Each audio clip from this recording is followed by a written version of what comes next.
Yillar davomida ayol kishi bilan jinsiy yaqinlik qilish maqsadida, ya'ni buni yaxshilash maqsadida doimiy ravishda dori ichib yurdingiz. Bu narsa doimiy ravishda yordam berib keldi, lekin oxirgi vaqtlarga kelib, o'sha yordam bergisi kelmay qoldi. Shunday vaqt keladiki, o'sha tabletkani ichdingiz, lekin o'sha kuni effekt bermadi. Ayolingiz yonida jim yotasiz, nima deyishni ham, nima qilishni ham bilmaysiz. Bunday og'ir holatga tushgan insonlar oramizda mana eshitib turgan bo'lishi mumkin. Xo'p, endi nima qilish kerak? Tabletka ichyapsiz, yordam bermayapti, boshqa yo'llar foydasiz, o'sha jinsiy a'zo umuman ishlamaydigan darajaga yetib keldi.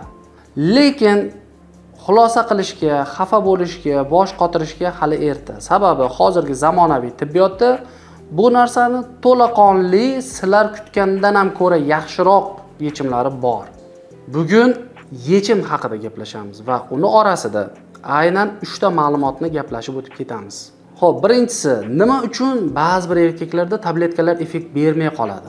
Ikkinchi narsa, jinsiy a'zoga qo'yiladigan implantlar. O'zi bular nima? Qanaqa ko'rinishga ega? Qanday o'rnatiladi? Bular haqida gaplashamiz.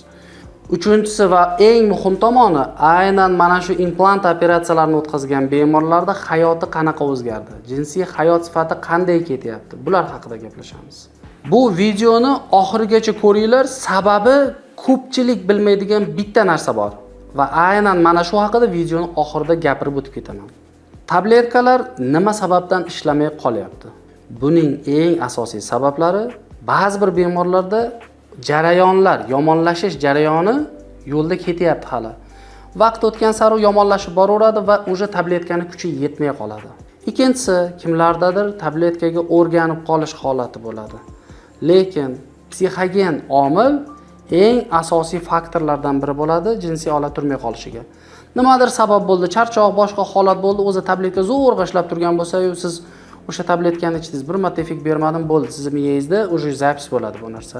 Keyingi safar ishlatsam yoki ishlatib ko'rayotgan vaqtingizda yana effekt bermay qolishi haqida o'ylaysiz. Bu o'z navbatida o'zi zo'rg'a ko'tarilayotgan narsani ko'tarilmasligiga sabab bo'ladi. Shu bilan ketdi. Hamma yo'q, eski holatga qaytadi, umuman ishlamay qoladi. O'zi mana shu biz aytayotgan tabletka o'zi nima? Qanaqa vazifa bajaradi? Qanday qilib uni turg'izib beradi? Shu haqida oddiy tilda qisqacha qilib tushuntirib o'tib ketaman. Bu tabletka aynan o'sha jinsiy a'zoda qonni dimlanib berishiga zamin yaratib beruvchi sharoit qilib beradi. Va qon tomirda qon keladi, jinsiy a'zoning ichiga kiradi. Jinsiy a'zoning ichida g'ovak tanachalar bo'ladi. Ikkita kaverna bo'shlig'ining ichida g'ovak tanachalar ichiga qon yig'ilib dimlanadi. Xuddi sharni puflab pishirganingizda qattiq bo'lib, tarang bo'lib turgandek, ichida qon to'planib, tarang qattiq holatga keladi. Ana endi tabletka yordam bermadi, o'zi bo'ldi. Bu proseslar bajarilmaydi, sekin-astalik bilan yoki kimlardadir pasayib boradi va oxir oqibatda o'z ish faoliyatini bajara olmay qoladigan holatga keladi. Xo'p, tabletka effekt bermagandan keyin o'sha bizda hozirgi kunda butun dunyoda eng samarali, sizlar xohlayotgan xohishni bera oladigan yechim bu jinsiy a'zoga qo'yiladigan implantlar. Bu narsani qaysidir bir yillar eshitgansizlar, duch kelgansizlar, lekin ba'zi bir yillar endi eshitib turibsizlar va sizlarga g'alati tuyulishi mumkin. Ha, haqiqatdan ham penil implantlar maxsus qurilma, ikkita ko'rinishga ega bo'ladi. Bittasi maxsus sterjindan iborat ikkita silindr bo'ladi.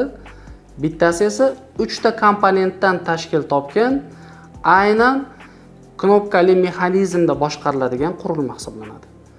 Har bittasiga alohida to'xtalib o'tib ketaman. Hozir sizlarga buni har doimgidek tushuntirmayman-da, kelinglar boshqacharoq yondashamiz. Ya'ni bu masalada eng ko'p bemorlar tomonidan so'raladigan savollarga javob tarzida o'tib ketamiz. Birinchisi, bu jinsiy a'zoga qo'yiladigan implantlar ko'rinadimi? Hech qanday ko'rinish bermaydi. To'qimani ichiga mana shu jinsiy a'zo bo'ladigan bo'lsa, mana bu yerdan kichkinagina kesma orqali shu yerga joylashtiriladi. Buni ichida xuddi barmog'ingiz, mana ushlaysiz. Tashqi tomondan yumshoq, lekin ichkarida qattiqlik sezasiz, suyak. Xuddi shunday jinsiy a'zo ham mana shunaqangi qattiqlikka ega bo'ladi. Va sizga bemalol jinsiy aloqa qilish imkoniyatini bera oladi. Xo'p, ikkinchi savol. Xo'p, buni ustanovka qilindi. Qanday sezish, peshob kelish, urug' kelishlarida o'zgarishlar bo'lmaydimi degan savol berishadi. Yo'q. Aytganimdek, mana bu yerdan bekorga ustanovka qilinmaydi. Sababi Nervlar, qon tomirlar bu yerdan kelgan. CD kanal ichkarida bo'ladi. Urug' keladigan yo'l ham xuddi shu joyda joylashgan bo'ladi. Shuning uchun buni o'rnatish u funksiyalarga hech qanday ta'sir ko'rsatmaydi. Ya'ni peshob kelishi avvalgidek, urug' chiqishi avvalgidek va sezish, orgazm jarayoni avvalgidek. To'xtang, avvalgidek emas, даже undan ham yaxshiroq bo'ladi. Sababi sizda jinsiy aloqada ereksiya zo'r, bu narsa sizga orgazmni kuchliroq berishga yordam beradi. Mana shu joyda yana bitta eng ko'p beriladigan savol, operatsiya jarayoni og'riqli bo'ladimi degan, hammani qo'rqitadigan bitta punkt. Operatsiya beldan narkoz, ya'ni spinal anesteziya bilan amalga oshiriladi va siz o'z xushingizda bo'lasiz. Uyda qanday yotsangiz shunday yotasiz prosta. Operatsiyada beldan pastsiz hech narsani sezmaydi. Ya'ni operatsiya joyida hech qanday sezgi bo'lmaydi. Bemalol operatsiya o'tkaziladi. Sizda operatsiyadan chiqqaningizdan keyin ham hattoki og'riqlar kuzatilmaydi. Mana kecha bitta bemorda operatsiya o'tkazganman. Hozir bugun kirib ko'rdim, gaplashdim. Hech qanday og'riqlar yo'q, hamma yo'q joy-joyida turibdi.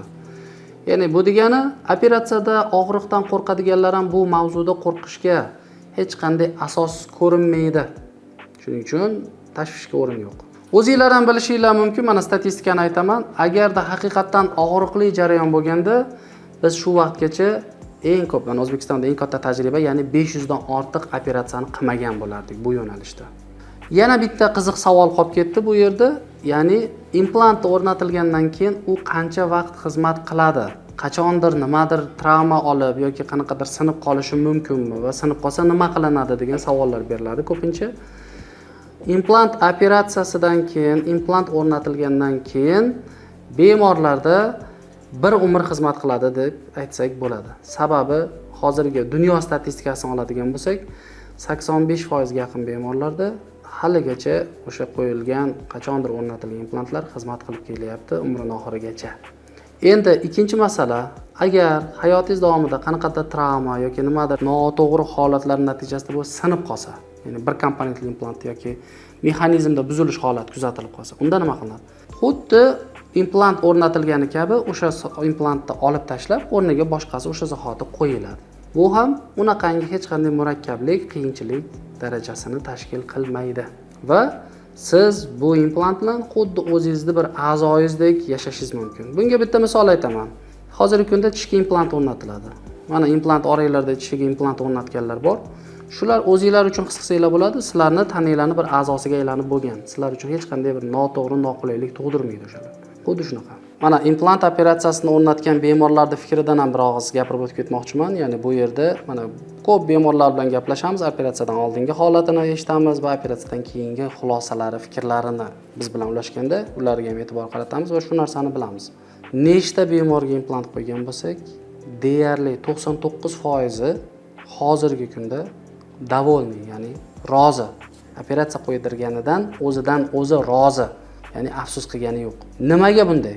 Sababi biz faqat gapiramiz, xuddi sizlarga reklamada tuyuladi bu narsa.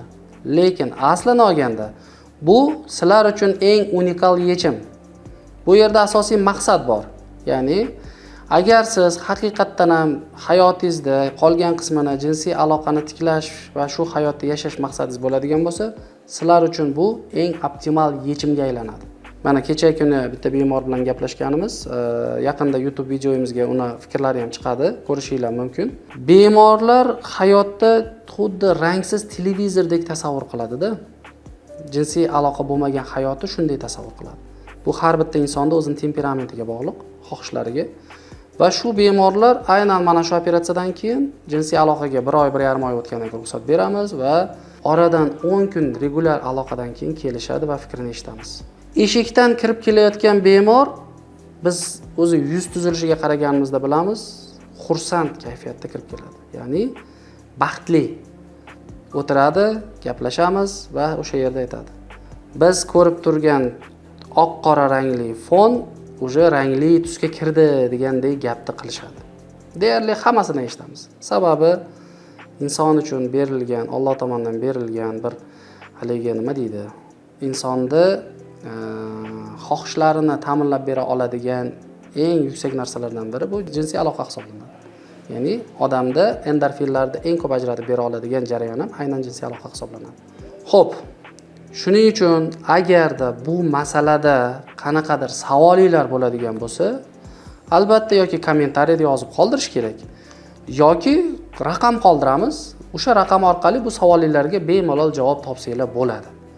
Qo'ng'iroq qilasizlar, kerakli yo'nalishni beramiz. Agarda kimdadir jiddiy maqsad bo'ladigan bo'lsa, Ereksam to'laqonli tiklayman desa, bizda eng yengil darajadan boshlab turib to eng og'ir darajagacha bo'lgan etaplarida hammasida yechim bor. Mana shu yechimlarni qaysi birini qilish kerakligini sizlarga ajratib beramiz.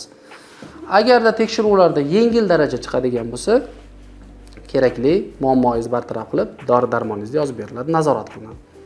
Agarda o'rta darajada bo'lgan bo'lsa, u holatda qo'shimcha chora-tadbirlar bor, ularni tavsiya qilinadi.